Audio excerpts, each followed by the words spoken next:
Well, we're almost done. You're going to see me make holes in the totes because now it's time to start planting. But we'll get more into this because I absolutely love my flash fish power unit, though you can get any one and my soldering iron. I wouldn't be able to work in the garden without it because before I was rolling out extension cords. I'm done. My new wall garden is done. Well, done as can be. So am I going to have a new garden that I say is my favorite? I don't know. This one is still my favorite. I love the horseshoe design because I can literally come in here and either water with a watering can or a hose and have it done in minutes. But we're going to walk over to the wall garden. I'm just amazed at this morning. A zucchini plant that is coming back in full vengeance. Cutting it all the way down, it's growing new fruit. So we'll see what happens. Let's look at the wall. Oh my goodness. You know, it didn't take me that long. You've been watching me, and I know some of you have said that you didn't know what I was doing because I had the camera set up way down there, which was too far for you. But the idea was that was going to be more like a podcast, something you can listen to and me explain why I am doing this. But I'm going to get into great detail that you didn't see on that one, what went on here. So let me show you. You're going to see me working, and I'm going to explain exactly what I was doing so you could do it too, or do something like it and get ideas from it. And then we're going to come back and we're going to wrap this up because we're going on to a new venture that I think so many of you are going to be excited about.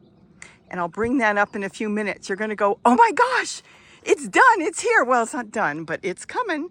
Okay, so let me explain to you what I was doing with these totes. And then I'll come back and explain to you what's been done and what hasn't been done and how this is going to be such a joy come this spring. But I'm growing in it now.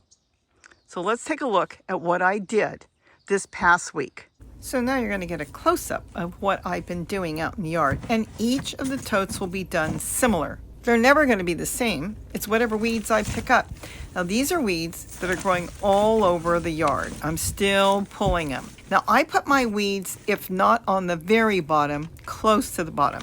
I don't want those seeds to grow in. Weed seeds are really not that strong. They can't really push themselves up 4, 5, 6, 8 inches. Though Bermuda grass and mint can. So you don't want anything like that. But these weeds, I've never had an issue. A lot of this is also old vegetable plants, like this could be Swiss chard, the seeds and stuff. That's going to go on the bottom. I don't want that to grow, and I've never had a Swiss chard seed push its way up either. These are just going to decompose because when the microbes and the earthworms find them, they're going to know, oh, these are dead, and we're going to eat them, and that's what they do. Now keep in mind, every tote, every container you set up, just like here, is going to be different. Here I went around, collected some tree-colored leaves. It's whatever I've got. Nature is never the same either. It's different as well. So things fall, different branches, different leaves, and you never know what's going to fall, just like nature doesn't know. Now this is kitchen scraps. They look disgusting. I will tell you, they've been sitting in the yard for months, and I haven't used them, and they're going in here now. They're wet, they're soggy. They may even have maggots in there. Oh, they're not going to live on the bottom, and it doesn't matter if they do or don't, but they won't. But they're going in there, and I'm covering up with more leaves, whatever I've got. We're kind of like, a quarter of a way up right now. And they could go closer to the top, but this is good. Now I'm just kind of leveling it out, keeping it all kind of flat. This is exactly what I'm doing, so you're not far away. Some of you said you couldn't see. Now I'm just throwing whatever I've got. Now this is old soil. It's kind of hard and caked. And what I'm doing is just breaking it apart. Look, in the old cake soil, there's still earthworms in there. So that's good. Now they've got something to feast on. This is just the soil again, coming out of another tote. You might see fragments of eggshells and broken plants, that never got decayed, and they will now. Now I do want to put some soil in there because I want some place for the earthworms to live. That's very important. Now I'm putting some more soil. Basically you're layering like a lasagna, and that's what you're doing, but you definitely want some soil. Now if I was going to make this for birds to come feed on, I wouldn't cover it because then the flies and stuff would get to it. But this is not a bird feeder. today for the insect eaters. This is for me. The clip here with the warbler eating, I just laid some cardboard on top. The insects could still get to it. I'm halfway up, and now I've got all winter to continue to build it. And then in the spring, I'm just going to come back and plant. So now you've seen how I'm filling it. I'm going around and I'm collecting leaves from everywhere and anywhere I can find. Leaves, small branches, look under those trees, and I'm slowly filling it, but I'm also putting kitchen scraps. So have I filled every single one of these? Not exactly. Look what I did here. Kitchen scraps. What is that? Oh, there's a maggot down there. No big deal. It becomes protein for the soil. Anyways, in here is eggshells. There's even pieces of tomato plant that I just trimmed.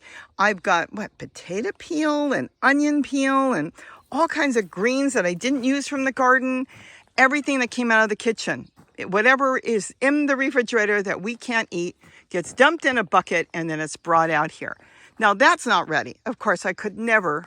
Oh, don't say that, Robbie. You could never grow in that because I used to dump this and still do periodically. And all of a sudden, all these plants start growing in all that muck. They do grow because that's how Mother Nature is. Again, if you really look around and you remember how Mother Nature grows all these plants that we're not watering, taking care of, fertilizing, nothing, none of these, you'll understand gardening more. And that's why you could dump it, walk away, and in a few months, if the weather's right, your seeds will pop up in there. So what is going on here is I'm kind of going through each one. That one, I'm pretty much done dumping kitchen scraps and leaves in there. I'm going to start topping it with the soil that came out of the other totes. This one, let's see, I have not done it. It's got some sow thistle growing. I'm leaving that right now. You know, this is the Swiss chard I pulled out with almost no roots. It's making a comeback. So for now, it's fine in that pot right there because that's what I'm going to have in between all this pots. Now this, of course, I wanted to get to. But here's the thing. This is viable food for so many birds. There's insects on there, so the bush tits come in and feed on that. The goldfinches get the seeds out of these puffballs, and if, which it is not, breeding season for the hummingbirds, they would use these little cotton tops to line their nests with. They're not breeding right now, not for another few months at least. I've seen them go as early as the end of December if the weather's good, but they'll be long gone. But the goldfinches will be feeding on that, so that's staying. Garlic chives down there. Then here, another one I'm getting ready to remove some of the soil. Since the drain holes are there and I want it to drain good, I remove about half, push it back, load it up with whatever from the garden, you know, stuff like this, anything, and then push the soil back. But we'll get to that later. No hurry on that. This one I'm done. I could plant in it, but I can still top in it. It's going to kind of fall down a little bit, or I can leave that. And come spring or now, I can plant in it. More sow thistle growing in with some walking onions. This one is completely done. I buried my pitcher, so that will be like a worm farm later. You know, they feed in that and it's full of holes. Go watch the video. And that just feeds the soil. It doesn't feed the soil. It feeds the plants, but it does feed the soil. It feeds the compost, and I continue to stuff leaves in there and water from the top. No critters can get in here. It's closed. But I can open this up. Let's just take a leaf from here to show you. I can load this up in there, and really what's good is to drop a little bit of soil because earthworms still need something to crawl in, and then cap it up and water that periodically, and all the holes go into that tote. And the plant that's growing in there is just gonna burst into life. You'll have it so big. Garlic chives on the bottom with some walking onions that fell there and are growing. Another one that's completely done, a pot that's ready for me to do whatever I want. And by sitting it here, this is layering, you'll have earthworms. I don't have any right now on the top, but when you water this, earthworms will come to the top, and they love staying under damp soil. So it works out good. So that's set up. This one is also set up. Oh, garlic chives, and look at the seeds on top. If I want them were garlic chives, I could grab the seeds. I don't want to and sprinkle them in there. I want to grow something else in there. Now, this is red Swiss chard. I'm going to tell you a secret. Nobody talks about it. It's actually not that red. It's not supposed to be that red. You're going to learn something you probably haven't heard yet from anybody. When you stress a plant out, they go red if they have red in them. This is what it's supposed to look like. The plant is so tight in here and so stressed out that it turns red. I've seen this even with purple tree collard and a lot of plants. I don't know why nobody talks about it, but that's fine. Maybe I shouldn't talk about it. Okay, you never heard it from me, but this is just so great. It's just so red that I add this to green drink, stir fry, whatever. And you can just eat it, pick it and eat it. But I'm gonna keep this alive. Yes, I got a rock there. Remember, plants love rocks.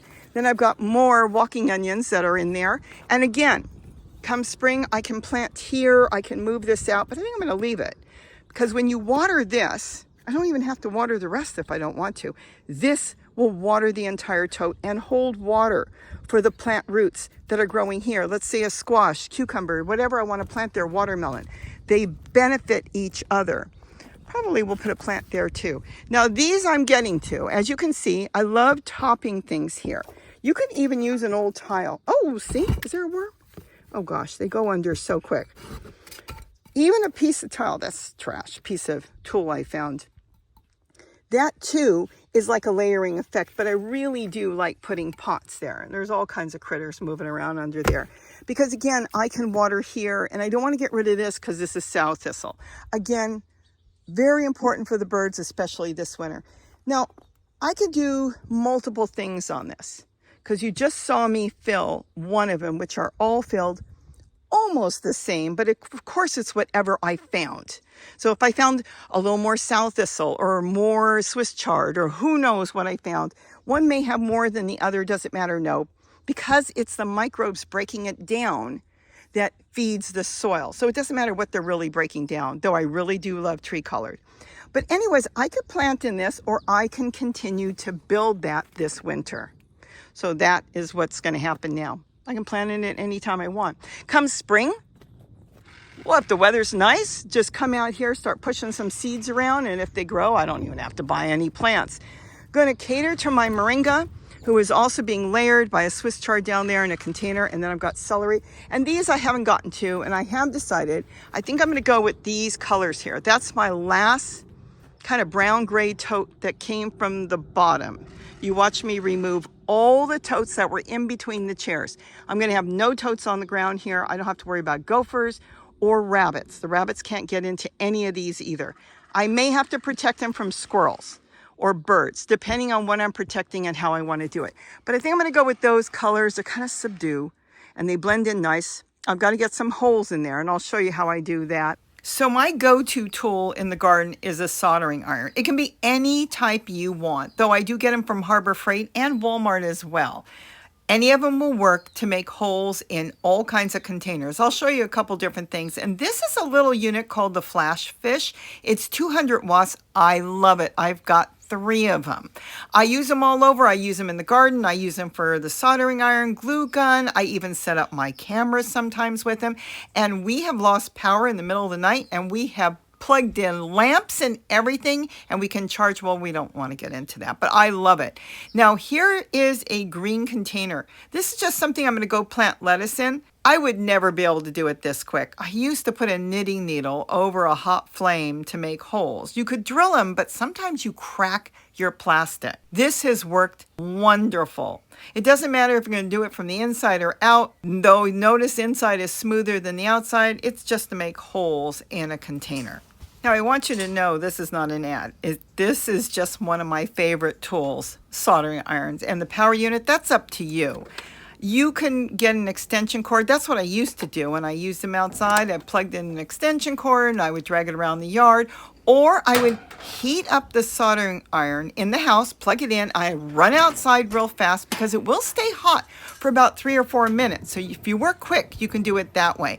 This has just made my life easier, and that's why I like it. And they do sell different types of these power units where you can buy them. They 300 watts, 500 watts, but I have found a 200 watt is cheap. They're like under $100, and it works for me. And look at this. I can go anywhere in the garden, anywhere, and make holes in containers. And if I needed more holes, just grab my unit and my soldering iron, out I go. But you do have to have drainage and everything, and this is just so cool. And I just use a damp paper towel, clean off that plastic, and of course I do throw that paper towel away. But that's how easy it is to make holes in all kinds of containers, including buckets and totes and, well, anything that's plastic.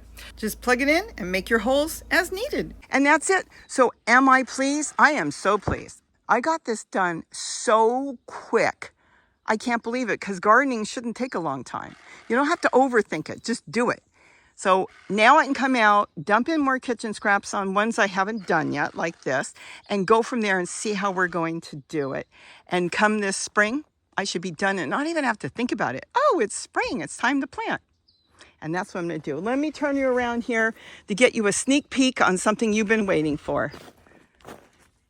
Look at that. I can't tell you much, because Gary just set this up, and he set it up while I was in the house. It was that quick. And we'll get into his film footage, because I told him, if you do this when I'm not around, please get your camera out. And he did. But now it's done. It's the 2 dog kennels. This is going to be fabulous. And this can answer a lot of people's prayers if they can't grow due to certain issues. This can cover every issue I believe you've got. I'm going to say every 99.5 issues.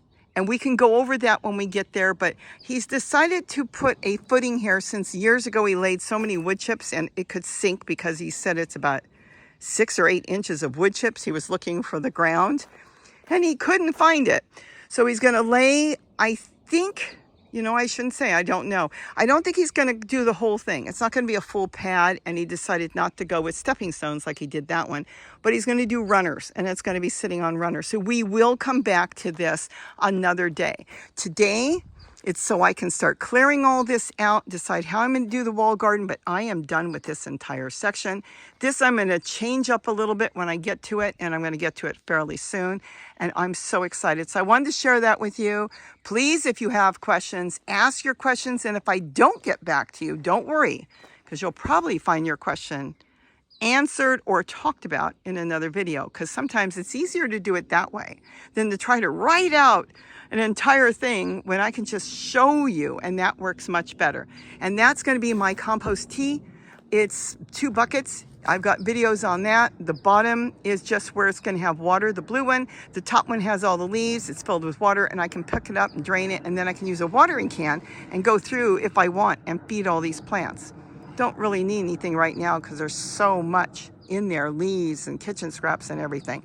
So for now, I don't have to worry about compost tea, but it's always good, because when you use it, you suddenly see the plants just burst into leaf growth, and it turns green and beautiful. So I hope you got something out of this. You're going to see so much more coming, but now I can step back, take a breath, and know I'm ready to just come out with some more kitchen scraps, leaves, and then top the soil I have saved from the other containers, and we are all good to go. So with that, have a wonderful day, and don't forget to eat what you grow. Bye-bye. Oh my gosh. Didn't even try to plant this one. Came up all on its own this spring. Cool. That's a moringa. Bye-bye. And here's the mama moringa plant. Not Gary. Gary's straightening out, but that's mama.